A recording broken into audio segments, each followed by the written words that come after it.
তো আমি এখন আছি ভাই মালদাতে। আর মালদা হচ্ছে আমার মাসির বাড়ি। তো কী জন্যে আমি মালদা এসেছি ওটাও তোমরা দেখতে হবে, খুব শীঘ্রই ভিডিও আসবে। আর এখন আমরা যাচ্ছি ভাই কোর্ট। আর কী জন্যে কোর্ট যাচ্ছি তো চলো আগে বলছি। আর ওদিকে আমাদের মানে বাইক আছে, বাইকে উঠে এখান থেকে যাব বাস স্ট্যান্ড থেকে অটো ধরে যাব কোর্ট। তো চলো।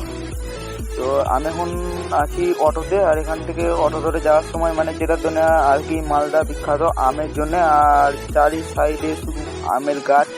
এদিকে পুরোটা তোমরা দেখতে পাচ্ছ মানে শুধু আমের গাছ আর লিচুর গাছ আগে ছিল। এই যে দেখো কত মানে শুধু আমের গাছ। তো আমি এখন আছি কোর্টে, কোর্টের বাইরে। আর কোর্টে আসার কারণ হচ্ছে ভাই অন্য কিছু না, মানে আমরা এসেছি লাইসেন্স করতে, গাড়ি লাইসেন্স। তো আমাদের কাজটা শেষ হয়ে যাওয়ার পর আমরা এখন যাচ্ছি বাড়ি। আর আগের সময় ভিডিওটা শেষ করলাম, তো দেখা হচ্ছে।